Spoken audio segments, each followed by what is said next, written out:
में G7 शिखर सम्मेलन 2025 का समापन हो चुका है। इस शिखर सम्मेलन में दुनिया भर के कई नेताओं ने हिस्सा लिया, जिनमें भारतीय प्रधानमंत्री नरेंद्र मोदी भी थे। कनाडाई पीएम मार्क कार्नी के आमंत्रण पर पीएम मोदी ने 51वें G7 शिखर सम्मेलन में हिस्सा लिया। पिछले करीब 2 साल से भारत और कनाडा के बीच अच्छे संबंध नहीं रहे, लेकिन G7 शिखर सम्मेलन के दौरान दोनों ने भारत और कनाडा के बीच संबंधों में सुधार के प्रयासों की अपनी प्रतिबद्धता दोहराई। हालांकि मन में एक सवाल आना स्वाभाविक है कि क्या कनाडा अभी भी भारत को खतरा मानता है। नमस्कार, आप देख रहे हैं डेली 24 भारत। मैं हूं आपके साथ अदिति। G7 शिखर सम्मेलन के आखिरी दिन पीएम मोदी के शामिल होने के बाद कनाडा की खुफिया एजेंसी CSIS ने चेतावनी दी कि भारत अभी भी कनाडा के लिए विदेशी हस्तक्षेप का खतरा बना हुआ है। संसद को दी गई अपनी वार्षिक रिपोर्ट में कनाडाई सुरक्षा खुफिया एजेंसी CSIS ने भारत के साथ ही चीन, रूस, ईरान और पाकिस्तान को भी विदेशी हस्तक्षेप के तौर पर कनाडा के लिए खतरा बताया। CSIS का मानना है कि ये सभी देश कनाडा के आंतरिक मामलों में हस्तक्षेप कर सकते हैं, जो देश की सुरक्षा के लिए खतरा है। आपको बता दें कि कनाडा की संसद को दी गई अपनी रिपोर्ट में CSIS ने खालिस्तानी आतंकी हरदीप सिंह निज्जर की हत्या का भी जिक्र किया है। CSIS ने बताया कि इस मामले की जांच जारी है। गौरतलब है कि तत्कालीन पीएम जस्टिस ट्रूडो ने इस मामले में कनाडा की संसद में खड़े होकर भारत को निज्जर की हत्या के लिए जिम्मेदार ठहराया था और इसी वजह से दोनों देशों के संबंधों में खटास पड़ी। भारत ने आरोपों का खंडन करते हुए इन्हें बेतुका और प्रेरित बताया तथा कनाडा पर चरमपंथी और भारत विरोधी तत्वों को जगह देने का आरोप लगाया था। इसके बाद भारत ने कनाडा से 6 राजनयिकों को वापस बुला लिया, क्योंकि निज्जर की हत्या की जांच कर रहे कनाडाई अधिकारियों ने उन्हें अपना हित करार दिया। निज्जर की 18 जून 2023 को ब्रिटिश कोलंबिया के सरे में एक गुरुद्वारे के बाहर गोली मारकर हत्या कर दी गई थी। वहीं कनाडा के प्रधानमंत्री मार्क कार्नी पीएम मोदी से और भारत से रिश्तों को वापस जोड़ने के लिए पूरी कोशिश कर रहे हैं। मार्क कार्नी को G7 शिखर सम्मेलन में भारतीय प्रधानमंत्री नरेंद्र मोदी को आमंत्रित करने के लिए आलोचना का सामना करना पड़ा।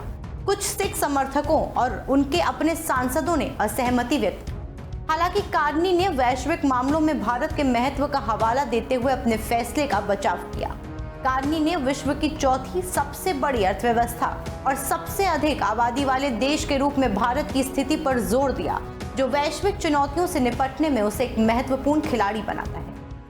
We are in the role, Canada is in the role of the G7 chair, and in those discussions, as agreed with our G7 colleagues, include important discussions on energy security, on digital future, critical minerals, amongst others, and partnerships actually in building infrastructure in the emerging and developing world. CSIS की report में कहा गया है कि भारत की दबाव बनाने वाली रणनीति और लक्ष्यीकरण का कनाडा पर काफी प्रभाव पड़ता है। CSIS की रिपोर्ट के अनुसार कनाडा को भारत सरकार द्वारा न केवल जातीय, धार्मिक और सांस्कृतिक समुदायों के भीतर, बल्कि कनाडा की राजनीतिक प्रणाली में भी किए जा रहे निरंतर विदेशी हस्तक्षेप के बारे में सतर्क रहना चाहिए। इसके अलावा CSIS ने अपने वार्षिक रिपोर्ट जारी की, जिसमें कनाडा की राष्ट्रीय सुरक्षा के लिए कुछ प्रमुख चिंताओं और खतरों को रेखांकित किया गया। कनाडा की खुफिया एजेंसी CSIS की रिपोर्ट में स्पष्ट रूप से कहा गया है कि खालिस्तानी चरमपंथी मुख्य रूप से भारत में हिंसा को बढ़ावा देने, धन जुटाने या योजना बनाने के लिए कनाडा को आधार के रूप में इस्तेमाल करते हैं। वहीं इस रिपोर्ट की सबसे महत्वपूर्ण बात यह है कि कनाडा ने पहली बार खालिस्तानी समूहों के लिए आधिकारिक रूप से उग्रवाद शब्द का इस्तेमाल किया। ये एक बड़ा बदलाव है, क्योंकि पहले कनाडा की सरकार और एजेंसियां इस मुद्दे को हल्के में लेती थीं या इसे केवल सामुदायिक गतिविधियों का हिस्सा मानती थीं। लेकिन अब CSIS की इस स्पष्ट स्वीकृति से यह साफ हो गया है कि खालिस्तानी उग्रवादी न केवल भारत के लिए खतरा है, बल्कि कनाडा की अपनी सुरक्षा के लिए भी चिंता का विषय है। भारत वर्षों से कनाडा की धरती से काम कर रहे खालिस्तानी चरमपंथियों के बारे में चिंता जताता रहा, लेकिन कनाडा ने इस मुद्दे पर काफी हद तक आंखें मूंद ली। CSIS रिपोर्ट ने पुष्टि की है कि कनाडा भारत विरोधी तत्वों के लिए एक सुरक्षित पनाहगाह बन गया, जो वर्षों से उठाई जा रही भारत की चिंताओं को प्रमाणित करता है। ये प्रधानमंत्री नरेंद्र मोदी और उनके कनाडाई समकक्ष मार्क कार्नी द्वारा संबंधों में स्थिरता बहाल करने के लिए सुविचारित कदम उठाने पर सहमति और एक दूसरे की राजधानियों में उच्चायुक्तों को बहाल करने का निर्णय लेने के बाद आया है। कनाडा के प्रधानमंत्री की एक प्रेस रिलीज के अनुसार G7 नेताओं के शिखर सम्मेलन में कनाडाई प्रधानमंत्री मार्क कार्नी ने प्रधानमंत्री नरेंद्र मोदी के साथ बातचीत की और दोनों नेताओं ने दोनों देशों में नागरिकों और व्यवसायों के लिए नियमित सेवाओं की वापसी के उद्देश्य से नए उच्चायुक्तों को नामित करने पर सहमति व्यक्त की।